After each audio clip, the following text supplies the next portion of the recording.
Welcome to Battlefield Firestorm. I'm the Counsellor and I'll be your driver this evening.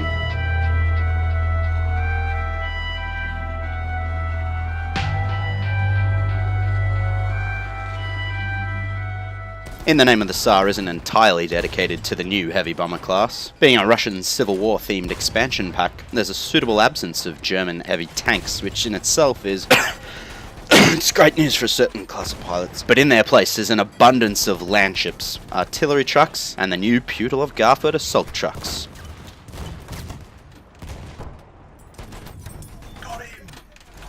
Weighing in at 11 tons with only a 30 horsepower motor, the top-heavy design had a piss-weak top speed of about 18 km an hour. A combined engineering feat of the Russian Empire and the good old US of A, these are a truly strange beast. Functionally, the Putilov's half landship, half artillery truck, and just a seasoning of armoured car. The driver controls the vehicle, obviously, much like a standard artillery truck, and much like a standard artillery truck, must switch to a dedicated firing position to use the vehicle's primary weapons. Don't stress though, whilst this leaves the driver's seat empty, nobody else can spawn into it, so your vehicle's not going to get nicked while you're popping off a few rounds.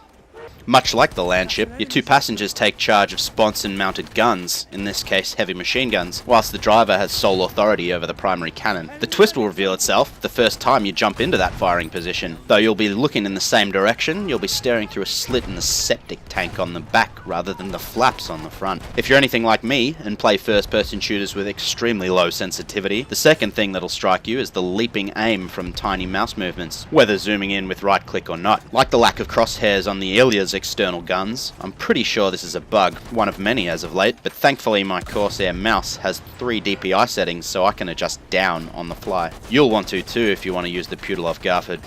Onto the loadouts. The first, literally called the Armoured Assault Truck, functions in many ways like the Howitzer light tank, with a deadly heavy machine gun and highly explosive but range-impaired rounds. It's the only model without chains on the rear treads, but it's difficult to tell what sort of difference this makes on the ground. The driver can also lob smoke grenades out of the rear cylinder, while passengers get a steady supply of frag grenades in addition to their heavy machine guns. For those interested in squad support, this loadout also has the ability to drop meds and ammo, like the light close support tank, squad support landship, and support heavy bomber. Notably absent, however, is an auto repair for the tracks or tyres, meaning if you get disabled in a hot zone, you're in serious trouble. The Armoured Assault Truck is devastating against groups of infantry and very effective against tanks, with a high damage radius and up to 45 HP of damage on the heaviest of armour. It's a great all-rounder and a pretty good intermediate between a light tank and a landship, that is once you get the hang of driving it around like a forklift.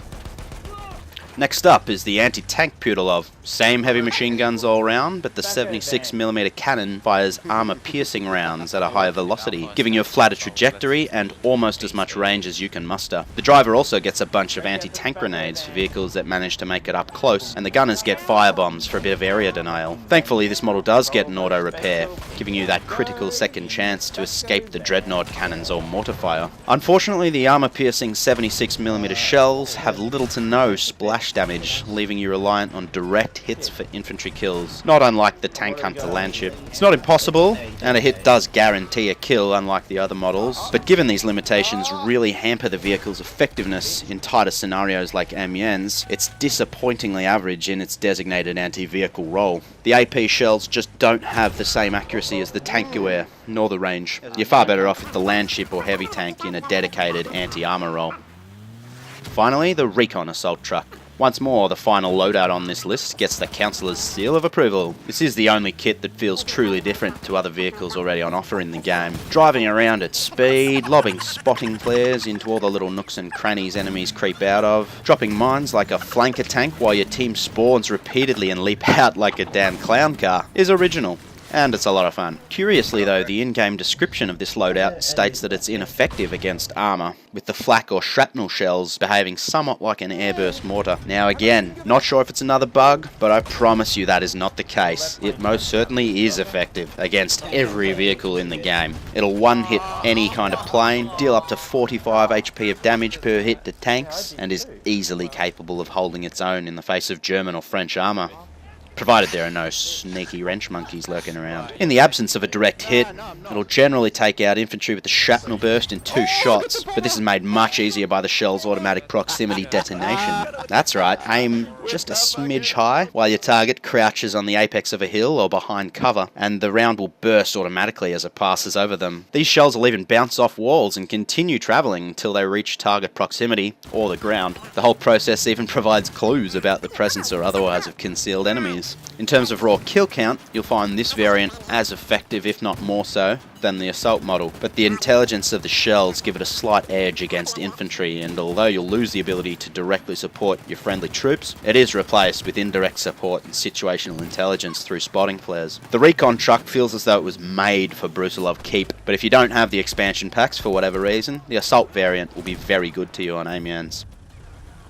So choose your own affectionate nickname for this Siberian forklift, and get to work on confusing the hell out of your enemies. But just remember to laugh at yourself when you forget how to drive in first person. I'm the Counsellor. Thanks for watching Battlefield Firestorm.